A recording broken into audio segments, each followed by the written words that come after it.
I'm Peter Kalmstrom of kalmstrom.com Business Solutions. In this demonstration, I'll show you how to install the PDF creator for SharePoint in SharePoint Online using the WSP Sandbox Solution Edition. First of all, you need to check in your site if you have the site assets. And here I already do. If you don't have site assets, then you go into site features and enable the wiki homepage, for example. That will in turn enable the site assets. It will not create a wiki homepage for you, as it says. Then you need to check that you have the solutions gallery here. Most likely you do not in SharePoint Online. So then you need to go to the SharePoint Admin Center, which I've already opened here. If you are not a SharePoint admin, then you need to ask somebody else to do this for you. It just requires 2 minutes, but it needs to be done.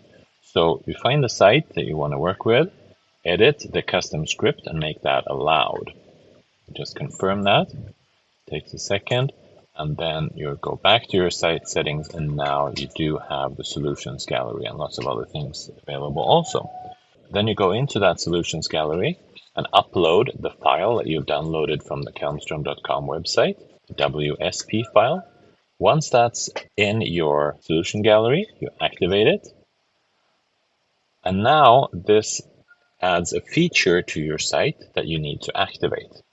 So we're going to go back to site settings again. Site contents, here's the quickest way to get there, in my opinion, site settings, and now we go into site features. And there is the PDF creator for SharePoint.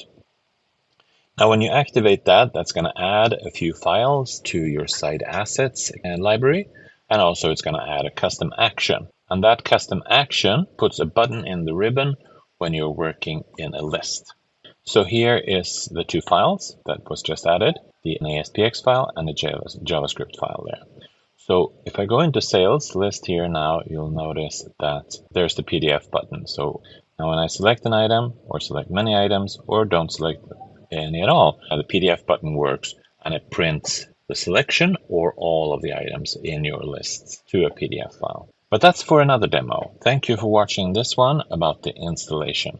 Note that the Sandbox solution does not work with documents. That's for the SPFX version. So that's another demo. Thank you for watching this one.